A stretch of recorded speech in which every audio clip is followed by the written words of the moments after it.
Well, good morning, everybody. Very warm welcome, literally. It's a hot one out there. So to those of you here in this lovely building and lecture room, and to those joining online, I'm absolutely delighted to welcome you to the start of this Pan-University event series, Thriving at Oxford 2023. And I would like to start by thanking Francis and Joe for everything they've done to put on this series and to champion something that is just so important for us. More and more we recognise the importance and the value of recognising red flags and the need to look after our well-being in the workplace as well as outside of the workplace. And so I'm really proud and delighted that the university stepped up and decided to take this on and to think about how we can do this more collectively as a university across our staff and our students with these different events and series.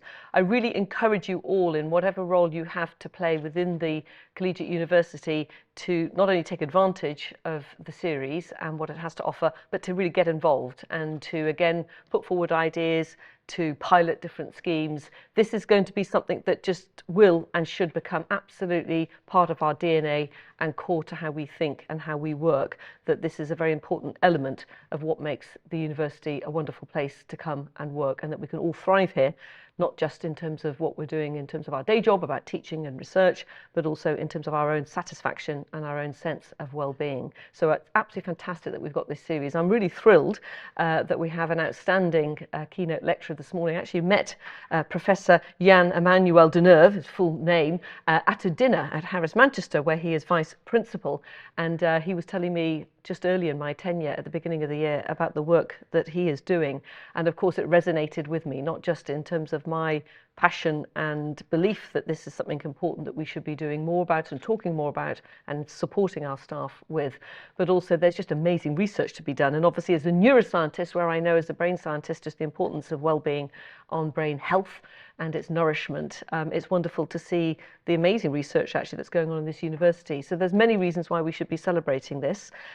Professor Jan De Neve is also Professor of Economics and Behavioural Science at the Saïd Business School, and as I mentioned, he's Vice Principal at Harris Manchester College. He's also Director of the Wellbeing Research Centre and is the editor of the World Happiness Report, which sounds like a fantastic journal I must get a subscription to. So without further ado, I will hand over to Jan, and he will give us what I'm sure will be a fantastic lecture, and then there will be time for Q&A afterwards. And again, as ever, when I come to meet with members of the university, if there are other ideas or ways that you feel that we can support you in your activities and your efforts around this space, or you feel that we are falling short of what we're able to offer, please do get in touch, and we will feed all that into, again, our ongoing processes of reviewing all aspects of our working environment. So with that, thank you again to Francis and to Joe and the whole team that's put this together. And Jan, over to you.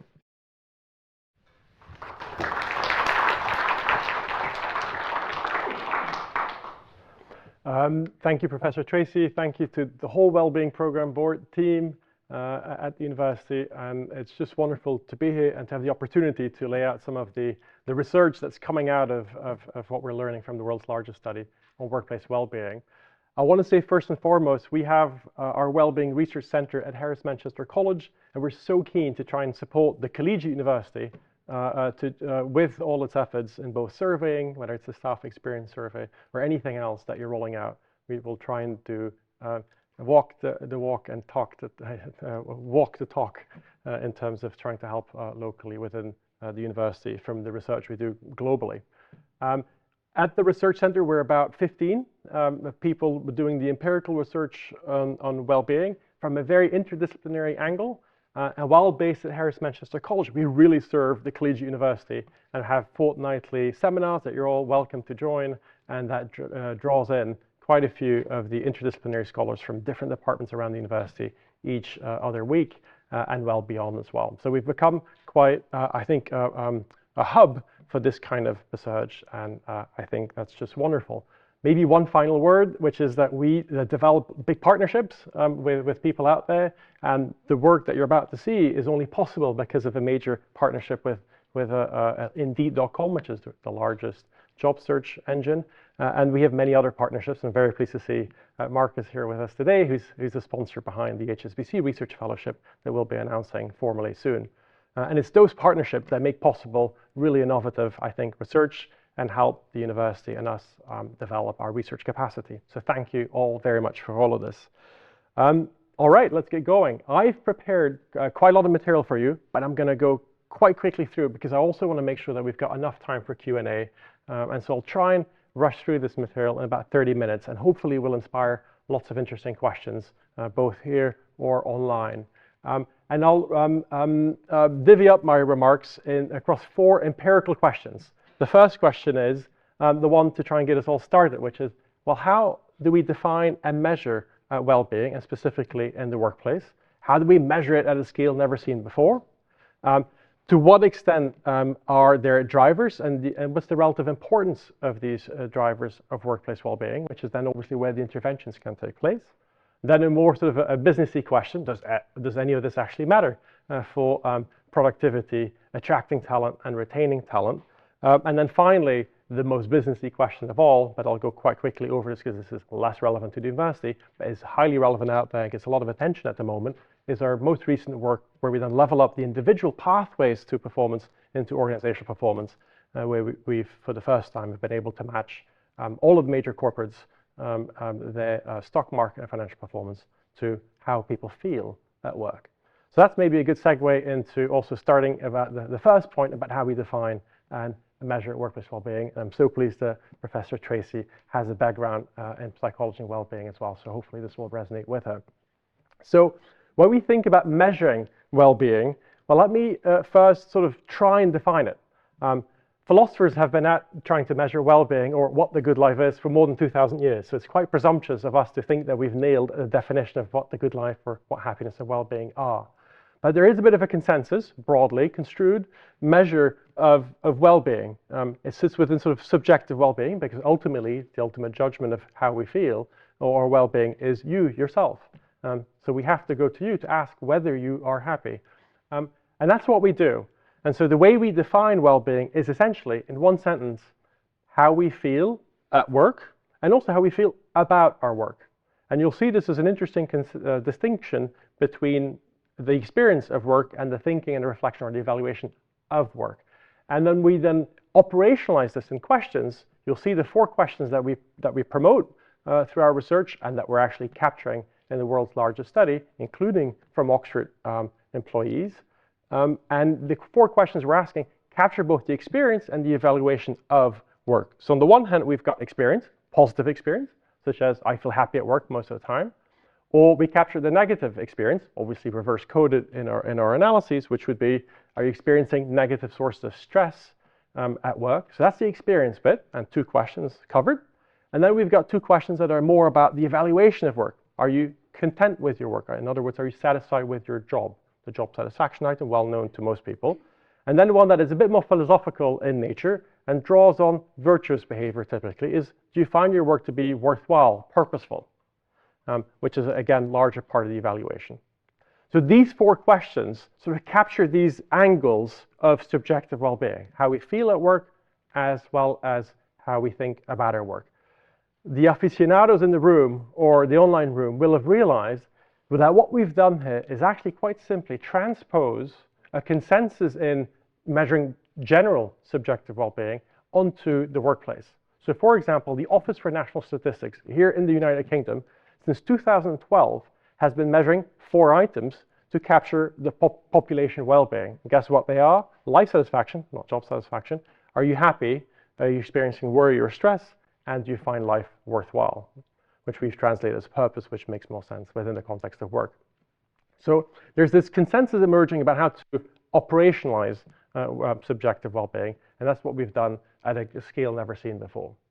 There's one more point, a conceptual point I want to make sure that we're sort of on the same page, and I find I have to repeat this particular point over and over and over in the context of organizations. And I'm afraid in our very own staff experience survey, I still feel like we can do somewhat better on making a conceptual distinction between the outcome measures, the 4 that I've just described, or some subset or variations of it, and the drivers, the things that explain why we feel the way we do.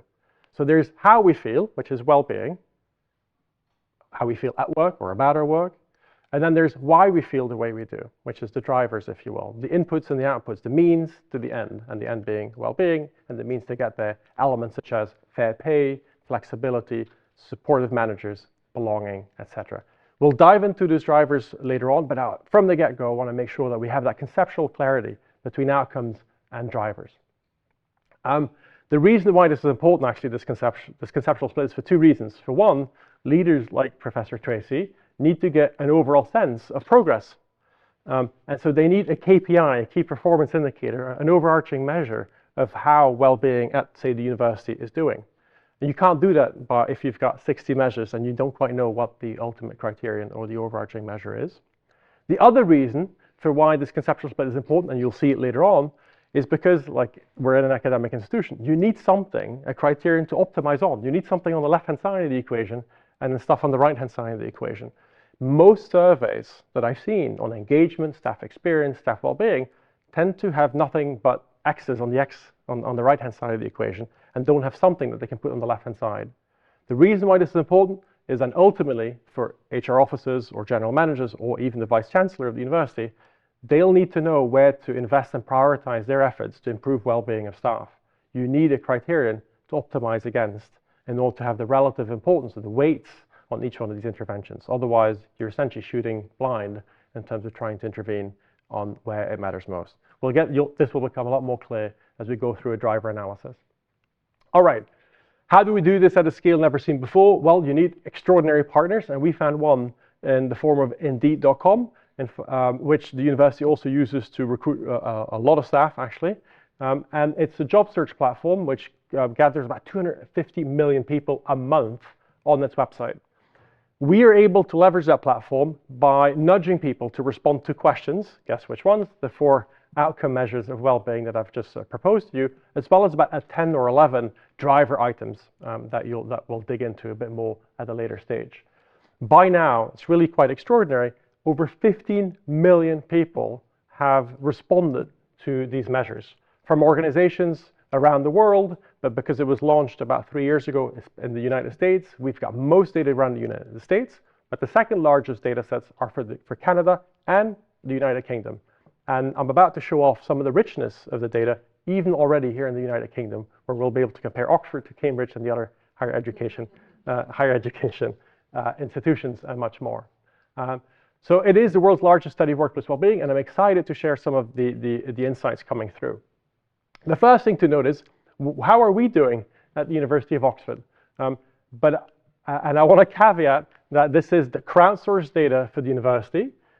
It's very much at the starting phase. While we have lots and lots of data in the United States, and for the UK we've started more recently, but the data is starting to come in for all of the universities around the UK and our colleagues at different universities. What we're seeing here is essentially that within the people who've responded so far to the crowdsourced survey feel good working at the University of Oxford. And in fact, it is high, well above average, with a 76 score on a scale that runs actually from 40 to 100, not 0 to 100. So that's really good. And if you look at the 4 outcome items, we are high and above average for all 4 of them, which is really extraordinary. And you'll be pleased to say that in these emerging data, crowdsourced from the universities, we're already doing better than Cambridge, which sits at 74, which is again above average, but we're actually in the top 10, top 20% of all organizations in the United Kingdom so far. If we compare this, I looked this up over the weekend, if we compare this to the other higher education institutions where data is starting to come in, we find that places like Reading do even slightly better than we do. We see UCL, Bristol, Durham, somewhere similar, actually slightly below us.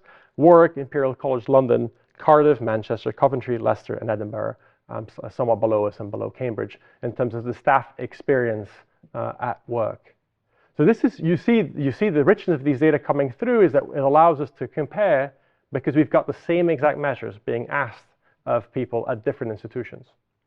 Now, generally, what was actually quite interesting, but maybe not so surprising to me, is it turns out that at higher education institutions, the average well-being coming back from the crowdsource is actually quite high. So all of the numbers you see here are sort of above average or even high, as is the case for the University of Oxford so far.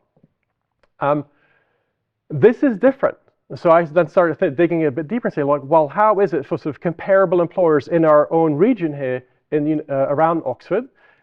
Is this something specific to higher education, or is this something to do with Oxford? And as it turns out, it is the higher education bit. So if we look, for example, at the Oxford NHS Foundation Trust, people responding to the survey there, the average coming back is 66. Remember, Oxford staff average so far is 76. If we look at the Thames Valley Police, another big employer in the region, we find that 63 average workplace well-being. Just to remind, the average, the score is simply the average between the four responses. So we simply take the average between work happiness, work stress, reversely coded, needless to say, purpose at work, and job satisfaction. So it gives that a good measure of how we feel at work and about work. I insist on that definition once more because seeing these data makes me think that we did the right thing by not just going for one item in terms of an outcome measure, but going for both the experience and the thinking about work. Because what you're seeing here, very clear with Thames Valley Police, but also with the NHS Foundation Trust, is that you'll see they do below average on work happiness, below average on stress, very low actually in job satisfaction. So that low is the bottom 20%, but they're above average in terms of purpose. So what this tells you is that these data, these outcome measures of how we experience work and how we think or evaluate our work when we think and reflect upon it, these can go in different directions. It's rare, but it happens. And it's in places like the Thames Valley Police or frankly, the NHS, where we find that people are stressed, they're not that satisfied with their job, but when they think about how meaningful their work is, they actually do rate it above average. And so these are instances where you find it'd be important that we capture both these dimensions, the experience and the evaluation of it. Okay, I want to show off a bit of where we're going with these kind of data. What you're seeing behind me is one step ahead from where we are in the UK. This is the United States data. So for the big players in the US, we have tens of thousands of responses. It is really exciting for data nerds at this stage. And so what you're seeing here is data for Walmart, Amazon, McDonald's, and UPS, major employers in the United States, where we've started 3 years ago. And we can slice and dice the data by type of work, kind of workers, obviously by industry, we've done, company, but even by geographical units within the company. This is simply to show off some of the regional splits, but we can go much deeper than that. But also, the reason why I show these data is to make a very important point, is that a major insight coming back from the world's largest study, at least personally to me, is that let nobody tell you that it's not possible to be having a good workplace. Because we find that in tough industries, in tough places, and even in companies that aren't particularly known to be good employers, you'll find examples of factories or plants or a headquarters somewhere where they are quite happy and satisfied with their work. So it is possible, and this is obviously, I think, the positive message we want to drag out of this major study is to show the places where it can be possible. A similar example in the UK that we're currently developing is to see the regional splits in the United Kingdom. Where are people happiest working? And what we find is, yes, up in the North and the Midlands, the average workplace well-being is lower than it is around the Oxford, Cambridge, and London triangle.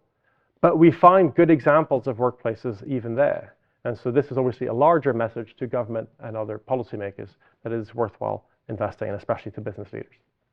Okay, this is giving you a sense for the data and the richness of the study and the first sort of insights coming back.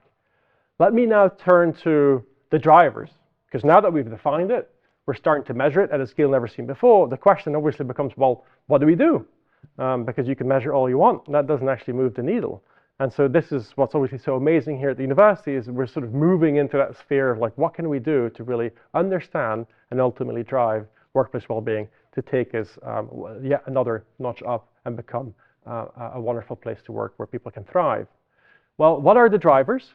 Well, the measures that we also ask in this crowdsourced survey, because we don't just limit ourselves to these 4 outcome measures, are items such as learning and achievement, which could be considered sort of growth needs. So we ask people whether they have opportunities to learn, We asked them especially also about social needs, so questions around, well, do you feel a sense of belonging? Is there inclusion and diversity in the workplace? Do you get support from your managers and appreciation from colleagues? So social needs. And then we also go for very basic needs. So we ask people questions around, do you feel like you're being paid fairly for the work you do? Is there trust in the organization? Levels of flexibility in working, including the working from home question. So these are items that we think more or less cover all sort of qualitative elements of work that can help explain why you feel the way you do. One point I want to make very clearly is when we think about well-being and the way we study it, we think pretty profoundly. We think about fair pay. We think about flexibility, about trust, etc. in the workplace. Well-being is not just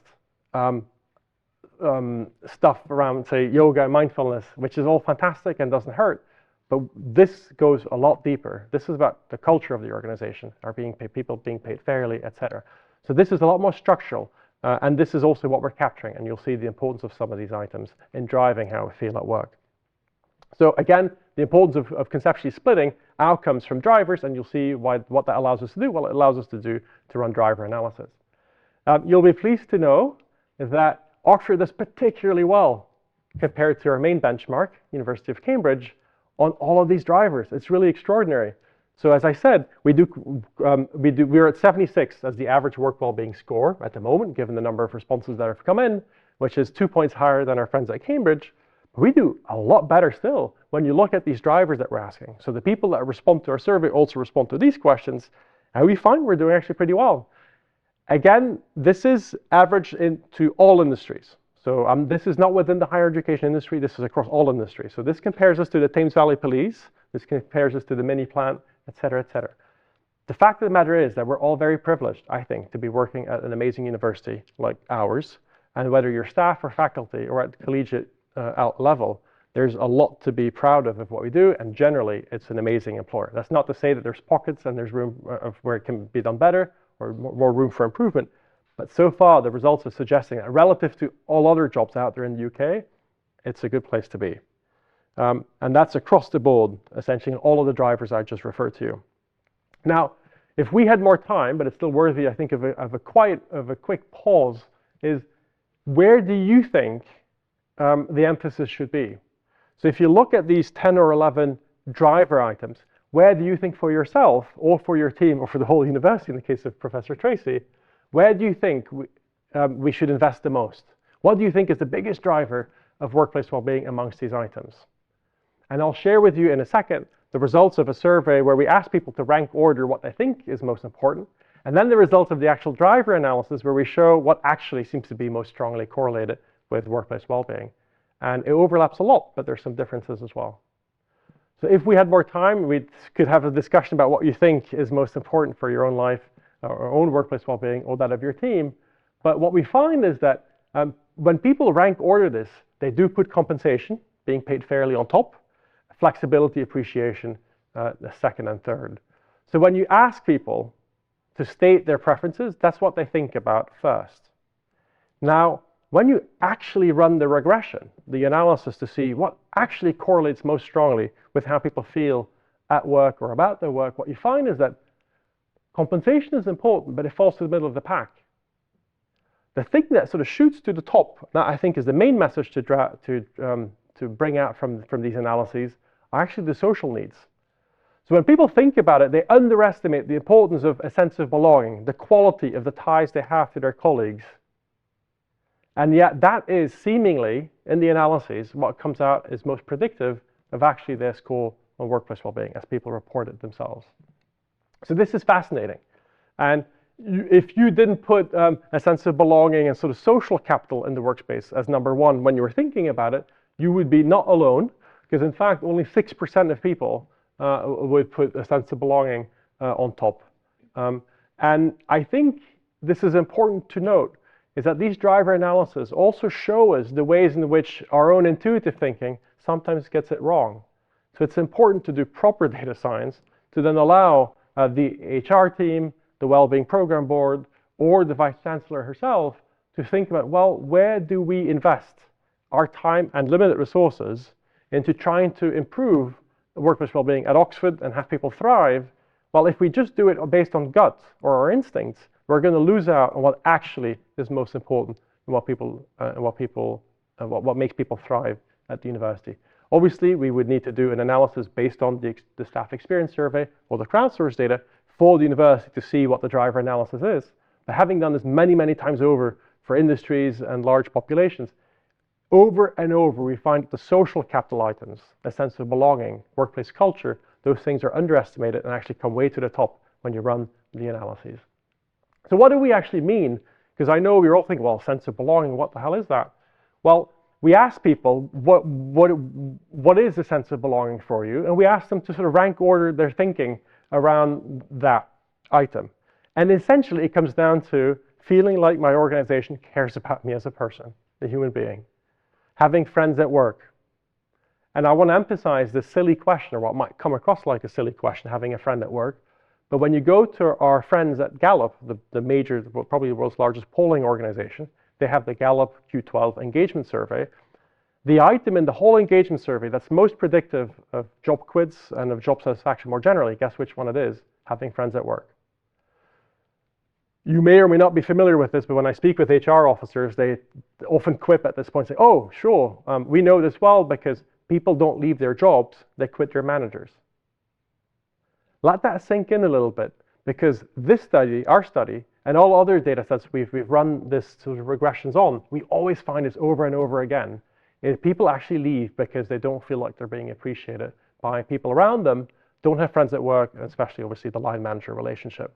More so than the pay attached to the job, or more so than the actual sort of intrinsic interest of the job that they're doing. So social capital cannot be underestimated, and this is one of the big lessons coming out over and over again from our work on workplace well-being and what actually drives it.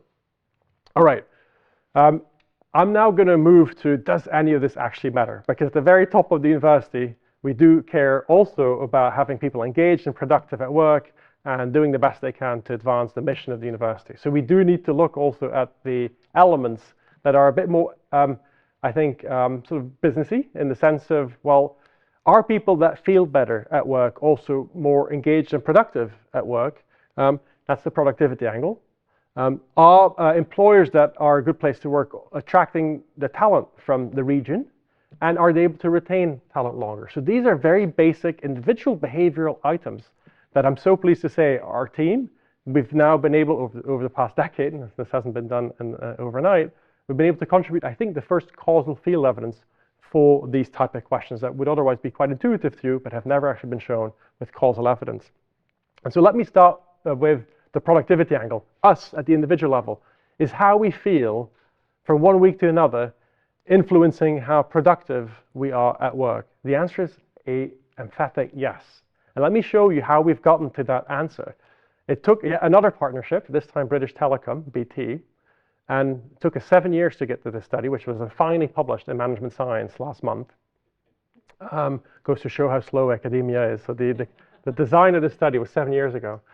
It was run 4 years ago, and it was finally published last month. But it got a lot of attention, and I think rightly so, because this is the first causal field evidence for something that it will be very intuitive to you, how you feel or happy works are more productive. I'm not comparing between people, I'm comparing within you. So if Professor Tracy feels better this week as she did last week, she'll be doing a better job this week. And that's what we've been able to show. The way we did it was actually quite nifty, I think. We asked all of the call center employees at BT, spread across about 14 call centers across the UK, every Thursday at 4 p.m. we asked them, how happy do you feel this week? An experience question, not evaluative, because you can't really do that on a weekly basis. So an experience measure. And the data came in from the call center employees every week. And we did this for 6 months in total. And then we connected that with very granular levels of performance. Because the one thing which, quite scarily to be honest, call center employees are incredibly monitored in terms of performance. I'm so glad that's not the case at the university. There's some performance metrics, but not quite at the level of call center employees, luckily. It's quite scary actually, because the number of seconds on every call, customer satisfaction coming back from calls, how many calls they do, the sales they do on a weekly basis, all of that is tracked. Their adherence, quote unquote, to schedule during the day, literally adherence, and the percentage of adherence to the schedule they're supposed to do on a day-to-day basis. From a human perspective, difficult. from a data science perspective, amazing. Because it has allowed us, needless to say, to track how they feel from one week to another to incredibly granular data on performance. And I'll start with something quite basic. This is just how they feel generally at the call centers, spread across the call centers, and the average weekly customer satisfaction coming back. Just to start off, a massive positive correlation between my call center, what the average workplace well-being is, or average happiness at these places, and how customers respond to this. That's just a start. Purely correlational, but gives you a first sense of things. And it'd be the exact same thing at our university, I'm sure, if you were to look at this between departments. Obviously, we aren't in the business of customer satisfaction or weekly sales or what have you, but whatever we do, you'd see a big difference in performance. Now, let's take this to the individual level. And essentially what we find is that if I come in very unhappy one week and the next week I feel a lot better, we find, in essence, and this is sort of the headline result, there's a 12% difference in terms of weekly sales within the individual just by sort of a big change in how they feel. So if there's a standard deviation change, if you will, in their well-being from one week to another, that translates into 12% weekly sales. It's obviously very relevant to PT and call centers, but transposes for us here at the university in different ways in terms of how we do our work. And the reason why I think for us the 12% is actually a lower bound is because of the following. Because the kind of job that these people do in these call centers, we split them into three kinds. Very basic order taking. So when they pick up the phone and somebody puts in an order, you don't require much social or emotional intelligence because you're literally just taking an order and executing it. And then there's jobs that require emotional and social intelligence. Say a disgruntled customer calls in and you're trying to retain the customer. That requires a lot of social and emotional intelligence. Or you're selling a package of elements. That requires being activating your social and emotional intelligence. And what we find is the average treatment effect is 12%. But folk order taking, the most basic of tasks, there was essentially no effect of how you felt. Whether you felt poorly or good that week, it didn't matter. It had no impact on these kind of calls and the performance on that front. But that means that given that it's an average effect, the more higher order type tasks that require social and emotional intelligence, the effect was a lot larger because the 12% average effect was driven by the higher order tasks. In sum, the reason why when we feel better, we do better is because it activates our social and emotional intelligence a lot more.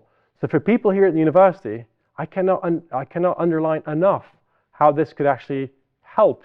So if we feel better one week to another, we will be more creative. We will be able to engage in seminars a lot more, be more productive and creative, and in the context of university staff, we'll be able to relate between each other a lot more on dealing and solving challenges. So this is an important, I think, message coming through is that we were able to causally identify this relationship by leveraging weather patterns around the UK. And I'm not going to go into this unless you want to insist on in Q&A.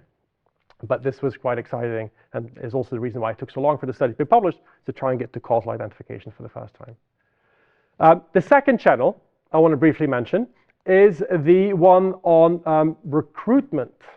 And so here, my former student, George Ward, who then did his PhD at MIT and is now back at Oxford as a JRF at Somerville College, I'm very pleased to say. Thank you, Somerville. He is absolutely brilliant, and he leveraged the Indeed platform to do something extraordinary.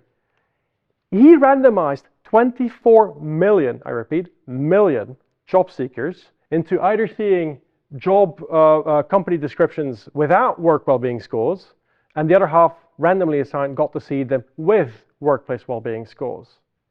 And guess what he found? It's the places that have higher scores, or at least the places that aren't below average, attract more talent. So when they see what a place is like to work for, which is now going to be increasingly the case for Oxford, and is a good thing for us at this point, the fact that this data revolution is sort of making it way more transparent how people feel at the university. In our case, employing locally in the Oxfordshire region, the Thames Valley, is going to help us because George has been able to show that that organizations with below average levels of workplace well-being, and that being made public through these job search sites, are actually being penalized to some extent as a result in terms of the candidates that they receive and submit applications. So this is exciting stuff that I think Professor Tracy, the HR team, and I think at the moment we've got about 200 or so job offers out there on Indeed. We know now that by making it public about how we feel at work, it really does matter a great deal. And you will have noticed just how prevalent and salient Indeed is making these data about how we feel. They even put it on top of who runs the company and other details about the company. So it's really exciting material, and I think is really changing workplaces for good, and should hopefully be a ref impact case study. All right, the third channel on individual behavior that is a good reason for why we should invest in well-being beyond the philosophical reason of doing the right thing is essentially retention. There's a lot of work already. So the two studies I've just shown you by George and by the team, including George with BT, are new studies that sort of provide the first causal field evidence at a scale not seen before for attracting talent and making them more productive and engaged. What you're seeing here is one of many cute little studies that suggest a very strong link between if you feel good at work or about your job, you will be staying longer. And this is another website called Glassdoor, and essentially the ratings that you leave behind on Glassdoor are highly predictive of whether or not you go look for another job. So for example, what you see here is people who rate their organizations only a 2 out of 5 on the Glassdoor star rating. Well, guess what? Within the space of a week, they are already looking for another job.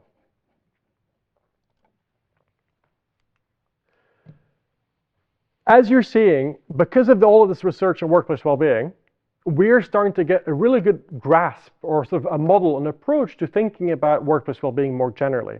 And it starts with measuring the outcome and doing so properly and at a scale never seen before, getting a good sense of what drives it, these driver analyses, getting a good sense of what the relative importance is in driving workplace well-being. So which interventions would be most effective in driving how people feel at work and about their work. And then what are the downstream consequences? So I spoke to you about raising productivity, recruiting talent, and retaining talent. I have not spoken to you yet about raising investment. We'll leave that for another time. So this leads me to the final sort of big question in our setup, which is then, well, if there's such downstream consequences on people's behavior from feeling better or feeling worse at work, what does this mean at sort of the organizational level? And this is where I'll deviate a little bit from what is of most interest to an educational charity that we are, whether colleges or the university at large. But the rest of the world is mostly, obviously, a for-profit. And if we want to get the attention of the CEOs and the CFOs out there, then we need to do this line of work. And so I'm really excited to show something that we've only been able to publish last month, which got a whole spread in the Financial Times for obvious reasons. They take an interest in these kind of things, and I just want to share it with you in a minute or two what we've been able to do. What we've been able to do is essentially linking, in the context of the United States, all the stock-listed companies on the NASDAQ and the Dow Jones Industrial Average. So we have, thanks to indeed the US data being very rich, lots of data coming back from these companies and their employees about how people feel working at these places. These are all the big companies, otherwise they wouldn't be listed.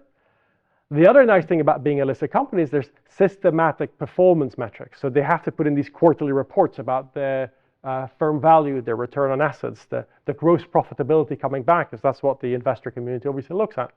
So what have we done? We've mapped one onto the other. So we've looked simply at, is the average workplace well-being data coming back through their crowdsourced efforts, is that correlated with how companies do in terms of hard financial metrics? And guess what? It does. Massively. Hugely strong positive correlation. It's this correlation, no causation yet. But if we start digging a bit deeper to say, well, but this is this is cross-sectional, but how about if we look at the well-being data, can it predict financial performance? So for example, in the next slide, what you're seeing is we started the surveying, the crowdsourcing in 2019. Which gave us an opportunity to use the 2019 well-being data for these big organizations, these big companies in the United States, and see how their finances went after COVID hit. And so what you're seeing here is the pre-COVID company well-being data mapped onto the start of post-COVID performance that came back in these quarterly returns that they've submitted. And again, highly positive correlation. We're not quite causal yet, but we're starting to move in the direction of teasing apart something about well-being and how people feel being predictive of performance. I'm going to show you one final slide, the one that gets all the attention in the newspapers, which is this one. Well, I'll prepare it and I'll show you the actual results on the slide imposing itself on this one, which is this. I just shown you the links between how people feel and the hard financial performance of some of these companies. But how about the investor perspective? Could we, if we did invest in workplace well-being, could we outperform the stock market? So in other words, if we were to build a portfolio just based on how people feel at these places, so good places to work for, just that, an index, an electronically traded fund of some kind. Well, what we've done is we tried it. We put together a portfolio where we use the 2020 well-being data coming back to us through these crowdsourced channels. And we've got, what is it, about 1,600 listed companies for whom we have comparable well-being data. And we just take the top 50 or the top 100. I'll show you the top 100. And then we, on January 1st, 2021, we invest money, whatever we have, say $1,000, and we invest that equally into these top 100 companies. And then we go back to bed for a year. And then we wake up at the end of the year and we say, oh, how has our portfolio done? And we rejig it in function of how the 2021 data did, and then we leave it rolling for 2022. So the most basic of stock market portfolios that we've put together. Well, I'm going to show you the data in a second. What you're seeing here is simply how the markets went. So the NASDAQ 100, the S&P 500, and the Dow Jones average. So it's the main benchmarks. As I'm saying this, I'm thinking of the Oxford University Endowment Management Company. And I should be sharing this with them. And so, but it's brand new, so they'll pick up on it soon enough. So what you're seeing here is how the markets went. If any one of you has stocks, or I know most of us have pension funds involved with this, so we will have recognized that this movement. 2021 was a fantastic year for your pension funds, a real boom, or a bull market as they call it. But 2022 was a complete disaster, a complete bear market. It went way down. And at the start, the year so far has been very volatile, but generally up and then back down again. But anyway, so this is what the markets have done. So a question to you, or I'll show you in a second, is how did our well-being portfolio do in terms of doing well in the stock market? Well, guess what we saw? This. So the 2020 data, based on 2020 data, 2020 workplace well-being data, our stock market, our stock portfolio did really well in 2021. Actually outperformed in a bull market. It was resilient in a bear market. In fact, more so than especially the NASDAQ, despite us having lots of NASDAQ listed companies in our top 100, because the Microsofts of this world tend to be good employers, and the Googles. And at the start of 23, we've also been outperforming in a volatile market. So this tells you something, which is that the fluffy, soft work well-being, how we feel at work, investors don't quite fully capture these intangibles. So there's something about how we work, or how we feel at work that translates itself over time into the performance of organizations. And we're not fully capturing that. And the fact that this is an opportunity for investing is something that we should really belabor a lot more. We can obviously discuss all of this. I just want to finish with a final statement, which is we did a small survey where we ask people whether they think workplace well-being is important and that they should prioritize it to lead to a competitive advantage or do well as an organization. And guess what? All of you in this room, online, and in the survey, we all think that what we're doing is intuitive and is the right thing to do. In fact, 87% of people think, yes, if we have a good workplace where people thrive, we'll do better as a workplace. But where the rubber hits the road and you push a bit deeper and see whether they've actually prioritized how people feel at work and workplace well-being, you find that really only about a third of senior leaders have actually, when it comes down to it, when they had to prioritize and make trade-offs, that they've actually put people first within their organization. Only a third of people actually do it, despite the fact that all of us intuitively feel it's the right thing to do. So with that, I'm going to leave it, and hopefully there will be interesting questions, and I hope it inspires some questions. And thank you, Professor Tracy. Thank you all.